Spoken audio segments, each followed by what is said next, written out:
ఆ కాలమున దాని వంశస్థుడును జొరియా పట్టణస్థుడైన మనోహాను ఒకడు ఉండేనట్టు. ఇక్కడ ఫిలిష్తీయులైనటువంటి వాళ్ళు ఉన్నారు. 40 సంవత్సరాలు ఇశ్రాయేలు మీద బహు బలమైనటువంటి చెయ్యిని ఉంచి వాళ్ళని అణిచి వాళ్ళని భయభ్రాంతులకు గురి చేసి దాస్యత్వంలోకి లోపరుచుకొని బానిసత్వం రుచి ఏంటిదో చూపించారని చెప్పిన ఒక వచనం చెప్తే,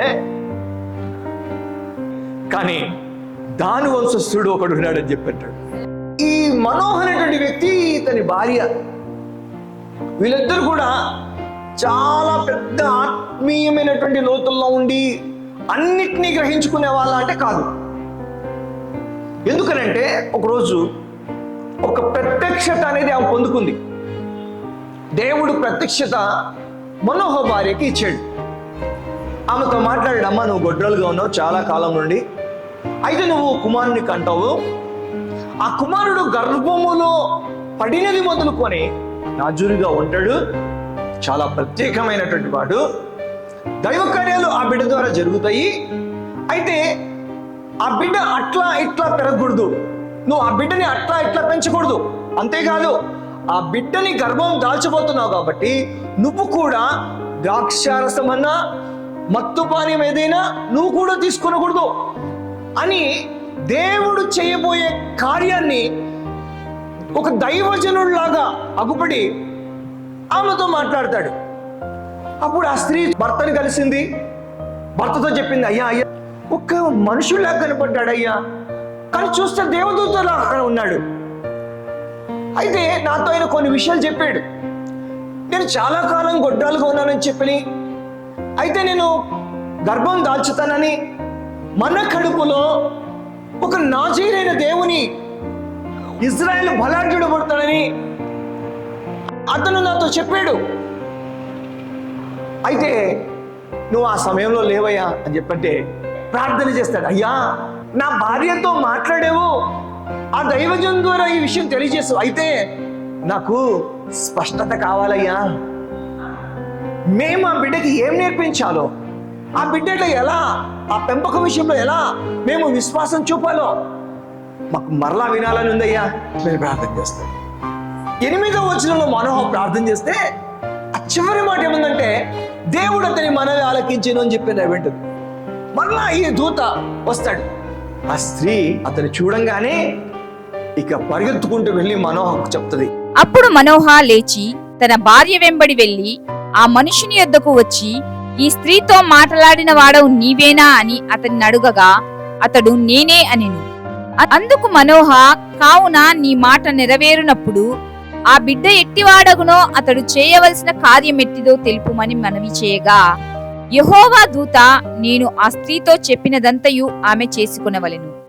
ఆమె ద్రాక్షావల్లి నుండి పుట్టినదేదియో తినకూడదు, ఆమె ద్రాక్షారసమునైనను మద్యమునైనను త్రాగకూడదు, అపవిత్రమైన దేనిదైనను తినకూడదు. నేను ఆమెకు ఆజ్ఞాపించినదంతయు ఆమె చేసుకునవలనని మనోహతో చెప్పెను. ఇదిగో ఆమె గర్భంలో పడేటువంటి బిడ్డ నాజీరు, ప్రత్యేకమైన వాడు, ఫిలిష్తీయుల నుంచి, శత్రువుల నుంచి విడిపించే ఒక మహోన్నతమైన కార్యంలో ఇతను నా చేత వాడబడే గొప్ప సాధనం. దేవుని స్తోత్రం. నా ఆత్మ చేత రేపబడి దైవ కార్యాలని ప్రజలకు అందించేటువంటి వాడు, ఇజ్రాయేలులో ధైర్యమును పుట్టించేవాడు, ఇజ్రాయేలుకు నమ్మకంగా కలిగించేటువంటి వాడు. అయితే ఇతన్ని ఇలాగ పెంచాలని చెప్పని ఆ దూత చెబుతాడు. చూడండి, మనోహ ఎట్లా అంటాడంటే, వచ్చింది ఎవరో అతనికి తెలియదు. అందుకే నేను చెప్పా, ఈ స్త్రీ కానీ ఈ మనోహ కానీ అంత ఎక్కువైన ఆత్మీయమైన పరిజ్ఞానం కలిగినటువంటి వాళ్ళు కాదు. మీకు విషయం చెప్తా, బైబుల్ తెలిస్తే ఇట్టే ఏదైనా కనబడిన వెంటనే అర్థం చేసుకోగలుగుతాం. ఇట్టే మనకు ఆ వాక్యం వినబడితే అర్థమైపోతుంది. కానీ బైబుల్ తెలియకపోతే, ఆ పరిజ్ఞానం లేకపోతే ఆ చిక్కుముడి మనకు అర్థం కాదు. దేవుని వాక్యాన్ని అర్థం చేసుకోవడానికి, దేవుని సంగతులు వివేచించడానికి ఏం కావాలి? పరిణితి కావాలి. దేవుని పిల్లలు ఆత్మీయంగా ఎదగాలి. ఎదగకపోతే చిన్న బిడ్డలకి తల్లిదండ్రులు చెప్పేది అట్లా అర్థం కాదు, అట్లనే దేవుని పిల్లలకు దేవుని సంగతులు అర్థము కావు. వీళ్ళంతా పరిజ్ఞానం కలిగిన వాళ్ళు కాదు. అంత మెచ్యూర్ కలిగినటువంటి వాళ్ళు కాదు. దాంట్లో ఒక భాగంగానే ఏమంటాడంటే, అయ్యా నేను ఒక మేక పిల్లని నైవేద్యంగా తెస్తా, నువ్వు కాస్త ఆగు అని చెప్పాడు. ఆ వాక్యం దగ్గరే మన మనోహ ఏమిటి అనేది మనం అర్థం చేసుకోగలుగుతాం. గమనించినట్టయితే ఒక మంచి విషయం మనం చూడగలుగుతాం. మనోహకి ఎంత ఎదుగుదల లేకపోయినా భక్తిపరుడైనటువంటి మనోహ జీవితంలో, ఆ స్త్రీ జీవితంలో దేవుడు ఒక కార్యం చేశాడు. న్యాయాధిపతుల గ్రంథము 13వ అధ్యాయం 19వ వచనం చూసినప్పుడు, అంతట మనోహ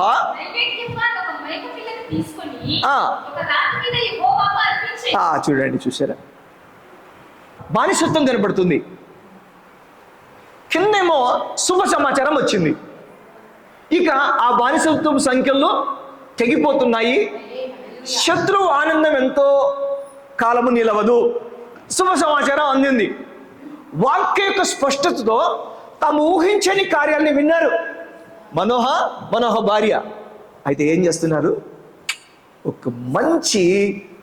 ఒక ఆత్మీయ నడిపింపు వారు చూపిస్తున్నారు. నేను నైవేద్యం తీసుకొని వస్తా, ఒకవేళ ఆ నైవేద్యం కనుక నువ్వు అంగీకరించినావు అనుకో, అది జరిగిపోయినట్టే. చాలా వరకు సంఘాలలో విశ్వాసులకి మంచి చూస్తూ నడిచే అర్థం ఉండదు. భక్తి జీవితంలో స్పష్టత ఉండదు. ఏందో మందిరానికి వచ్చేస్తారు, ఏందో వెళ్ళిపోతారు కదా. ఎంత సరైనటువంటి విధానం చూడండి వీళ్ళలో. అయితే దేవా, నువ్వు ఇది మా జీవితంలో జరిగిస్తానన్నప్పుడు, మా కుటుంబంలో ఇది జరుగుతుంది అన్నప్పుడు, సమసిపోతుంది అన్నప్పుడు, మాకు ఒక ఆనవాళ్ళు ఏంటిదో తెలుసా? మా ఆరాధనలో నీవు మమ్మల్ని అంగీకరించాలి. ఎందుకు క్రైస్తవుడు ఆరాధనకు వస్తాడు? ఎందుకు మందిరానికి వస్తాడు? నువ్వు మమ్మల్ని అంగీకరించాల. నీవు మా అర్పణను అంగీకరిస్తే మమ్మల్ని అంగీకరించినట్టే లెక్క. అవునా? దేవుని స్తోత్రం కలిగింది కాదు. సామాన్యంగా నాకున్న ఇబ్బందుల్లో నేను ఎక్కువ డబ్బులు తీయలేను. చిన్నగా నేను ఒకటి నేర్చుకున్నా. ఏంటంటే, నాకు ఒక మనసు, నా డబ్బులు నా అవసరానికి ఎట్లా ఖర్చు పెడతానో అట్లనే అవసరాలు ఉన్న వాళ్ళకి నా జోబు నుంచి డబ్బులు తీయడం మొదలుపెట్టా. అది 1000, 2000, 100 అనేది లెక్క లేకుండా దేవుడు నాతో మాట్లాడినప్పుడు నేను అది చేయడం మొదలుపెట్టా. చూసారా, మీరు కూర్చున్న మందిరానికి నేను ఇచ్చిన కానుక ఎంతో తెలుసా? మహా అంటే ఒక 200 రూపాయలు. 200 రూపాయలు అవసరంలో ఉన్న ఒక సువార్థికుడికి నేను కానుకగా ఇవ్వడం వల్ల ఈ 30 లక్షల మందిరం దేవుడు నాకు ఇచ్చాడు. మీకు చెప్పడం కొట్టడం కాదు. నా కానుక అంగీకరించబడిందని మీకు ఎంతమందికి అర్థమైంది? నా 200 దేవుడు తీసుకున్నాడని మీకు అర్థమైందా? ఆ 200కి 20 లక్షల పైన ఇచ్చేసినాడు. నీ జీవితంలో దేవుని కార్యానికి ఆనవాలేంటో తెలుసా? నువ్వు ఇచ్చింది దేవుడు అంగీకరించడం, నీ విశ్వాసాన్ని దేవుడు అంగీకరించడమే ఆనవాలు. అట్లాంటప్పుడు విశ్వాసులకి ఏముండాలంటే, మనోహ భార్యలో ఉన్నటువంటి ఆ భక్తి శ్రద్ధలు ఉండాలి. వాళ్ళు ఎంత చూడండి, ఇది ఎంత జరుగుతుంది అన్నప్పుడు మాకు ఒక ఆనవాలేంటో తెలుసా? దేవుడు చెప్పిన వాక్యములో మమ్మల్ని దేవుడు అంగీకరించేశాడు. నా భర్త ప్రార్థన చేయడం ఏంటి, మళ్ళీ దూత రావడం ఏంటి? నేను ఎట్లాంటి దాన్ని, గొడ్రాల్ని, సామాన్యంగా చెప్పండి, గొడ్రాలంటే కడుపు మూయబడింది. ఇంకో మాట చెప్పండి, శాపగ్రస్తమైన స్త్రీ. ఒక శాపగ్రస్తమైన స్త్రీ జీవితంలో ఇంత జరుగుతుందని చెప్పని ఒక్కసారి కాదు 2 సార్లు దూతని పంపించి చెప్పావు. వాక్యంలో ఆల్రెడీ అంగీకరించబడినాము, కానీ అది మాకు ఒక ఆనవాలు కావాలా? నీ వాక్యంలో చెప్పిన దాన్ని మేము మా జీవితంలో విశ్వాసం ద్వారా స్వతంత్రించుకోవాలా? ఎంతమందికి అర్థమవుతుంది? నీ వాక్యంలో వెల్లడైనటువంటి నీ కార్యము మా విశ్వాసంతో మేము స్వతంత్రించుకోవాలి. అది దైవ క్రమము. అర్థమవుతుందా మీకు? అంటే దేవుడు చెప్పేది మనం పొందుకోవడానికి విశ్వాసాన్ని అర్పించాలా. మన విశ్వాసం కనబడాల. అందుకోసం హేబెలు తనను ఆ బలిపీఠం మీద పెట్టినట్లుగా ఈ వీళ్ళ అర్పణ ఆ బలిపీఠం మీద పెడుతున్నారు. అందుకే క్రైస్తవుడు దేవుడు వాక్యములో చెప్పింది వారిని జరిగించేదానికి విశ్వాసులు ఆరాధికులుగా మందిరాలకు వచ్చి వాళ్ళు అర్పించుకుంటూ ఉంటారు. ఒక వస్తువు ద్వారా కానీ ఒక దాని ద్వారా కానీ వాళ్ళని అర్పించుకుంటుంటారు. దేవుడి స్తోత్రం కలిగినాడు. ఇప్పుడు దేవుడు కార్యం ఈ కుటుంబం ద్వారా జరిగేయడానికి సిద్ధంగా ఉన్నాడు, అర్పించుకోవడానికి వీళ్ళు సిద్ధంగా ఉన్నారు. హల్లెలూయా. అర్థమైందండి మీకు? ఆ మాట్లాడిన దేవునికి ఆ రాత్రి మీద నైవేద్యం పెట్టి అర్పించుకున్న భార్యాభర్తలను మనం చూస్తున్నాం. ఇది స్పష్టమైన భక్తి, ఇది వాక్యాధారమైన భక్తి, ఇది విశ్వాసం. అంటే దేవునికి మహిమ కలుగునుగా. నీ జీవితంలో దేవుడు నీ ఇంటిలో, నీ వ్యక్తిగత జీవితంలో, నీ బంధువర్గంలో, నీ సమాజంలో, నీ సంఘములో దేవుడు కార్యాలు చేస్తాడు. దేవుడి కార్యాలు చేస్తాడు. అయితే నీ విశ్వాసం అగపడాలా, నీ అర్పణ నీ విశ్వాసాన్ని చూపెట్టాలా. హెబెలు యొక్క అర్పణ విశ్వాసాన్ని చూపించిందని హెబ్రీ గ్రంథకర్త రాశాడు కదా. అయితే ప్రతి ఆదివారమున దేవునికి విశ్వాసం కనబడుతుందా? నువ్వు అర్పించుకుంటూనే ఉన్నావా? రాతి మీద మనోహ నైవేద్యము పెట్టినట్టుగా సిలువ మీద నిన్ను పెడుతున్నావా? సిలువ మీద నిన్ను పెట్టినప్పుడు ఆ సిలువలో ఆ దైవ శక్తి నీ మీదకి విడుదలైనప్పుడు అప్పుడు గుర్తేంటిదో తెలుసా? చెప్పినది జరగబోతుంది. దేవుడు వాగ్దానం నెరవేర్చబడిపోతుంది. దేవుని దృష్టిలో నీవు ఉన్నావు. అట్లయితే ప్రతి ఆదివారమున ఆయన సిలువలో ఆయనతో నీవు అర్పించబడాల్సి ఉంది, ఆయనకి చెందవలసి ఉంది. కార్యాలు చేసే దేవుడికి రాతి మీద నైవేద్యాన్ని పెట్టి అర్పించుకుంటున్నారు. చాలామంది జీవితంలో ఎన్ని వాగ్దానాలున్నా, ఎన్ని వాక్యాలున్నా, ఎంతమంది ప్రవక్తలున్నా, చుట్టూ దైవ సమూహం ఉన్నా, పెద్ద సంఘం ఉన్న కార్యాలు ఎందుకో లేవో తెలుసా అండి?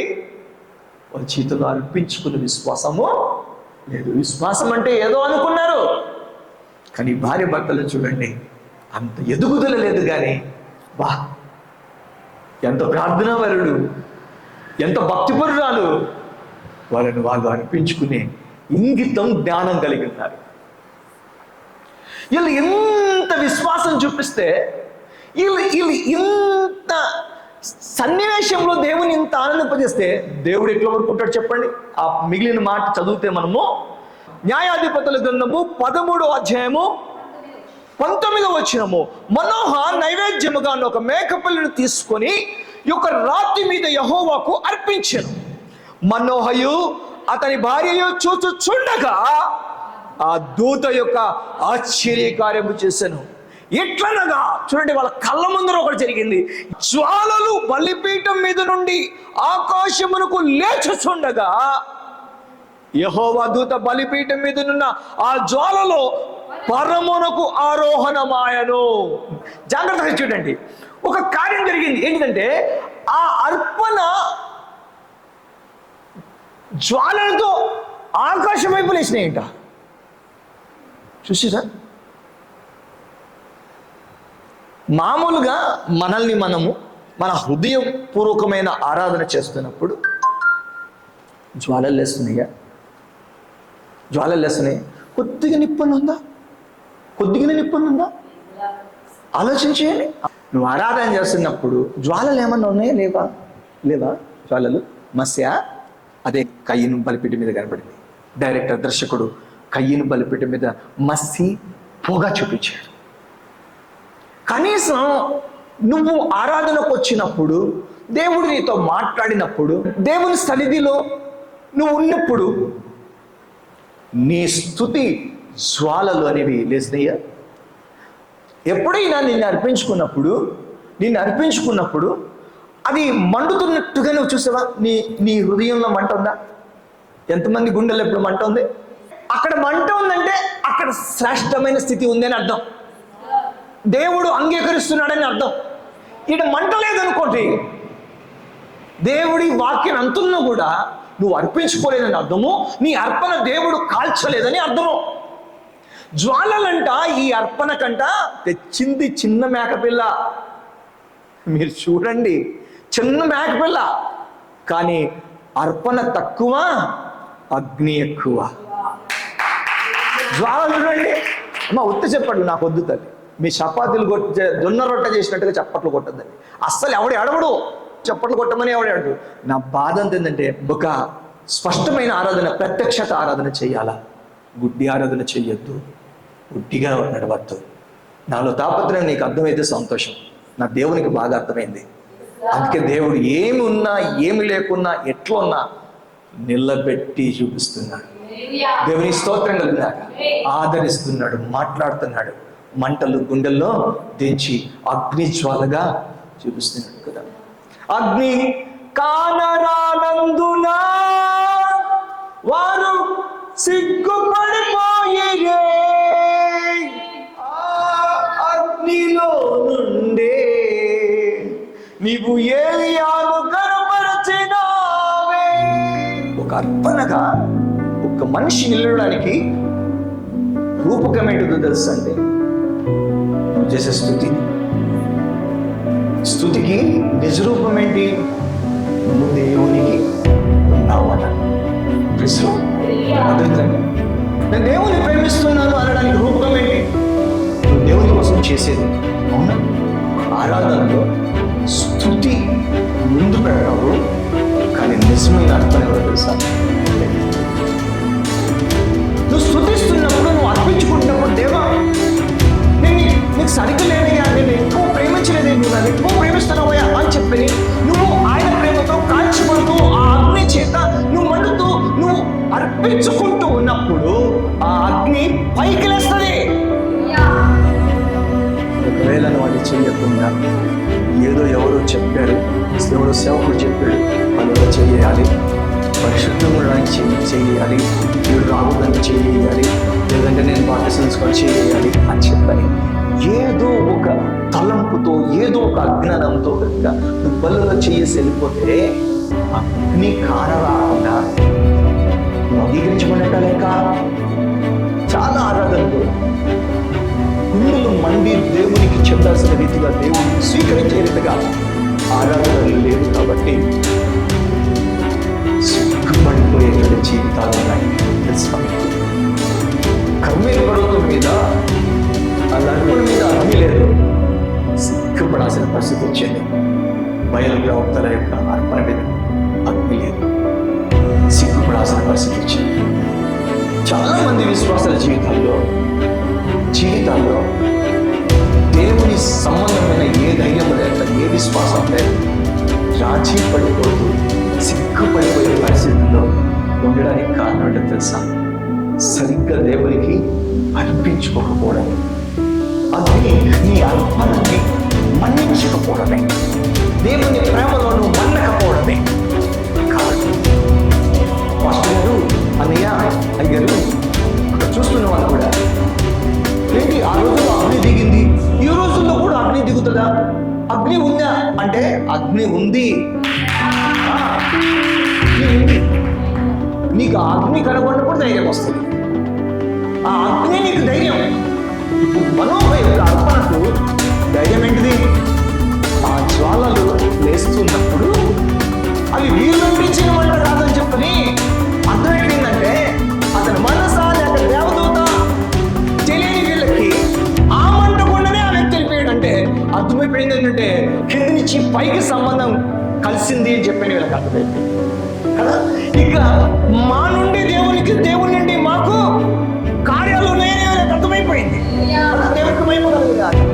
కారణం ఏంటిదంటే, ఆ అర్పణని అగ్ని చేత దేవుడు స్వీకరించాడు. ఈరోజు నీ ఆరాధనలో అగ్ని లేకపోతే దేవుడు స్వీకరించినట్లు కాదు. ఈరోజు దేవుడి సన్నిధిలో ఆ అగ్ని లేకుంటే నువ్వు స్వీకరించబడినట్లు కాదు. అగ్ని అంటే చాలా లేదు. దేవుని మాటలు చూస్తే అగ్ని మీ దగ్గర ఇప్పుడు అగ్ని ఉందా లేదా నాకు చెప్తున్నా, జాగ్రత్తగా మీరు వినండి. ద్వితీయోపదేశ కాండము 4వ అధ్యాయం 5 చూసినట్లయితే అక్కడ యెహోవా అగ్నిజ్వాల మధ్యలో నుండి మీతో మాట్లాడిన మోషే చెప్తున్నాడు, ఇశ్రాయేలుతో మాట్లాడుతున్నాడు, అయ్యా మీరు హోరేబుకు వచ్చినప్పుడు మనలందరినీ యాత్రలో ఆయన హోరేబుకు తీసుకెళ్ళి, అంటే హోరేబు కొండకు దేవుని పర్వతానికి తీసుకెళ్ళి అక్కడ ఏం జరిగింది, మనం ఆ కొండంతా కూడా ధూమమయమైపోవడం చూసాం. అదంతా అగ్నిమయమై మండుచున్న కొండగా ఉండడం చూసాం. ఆ మండుచున్న కొండలో మంటల్లో ఆ అగ్నిలో మనకి ఏమొచ్చింది, దేవుని వాక్యం వచ్చింది.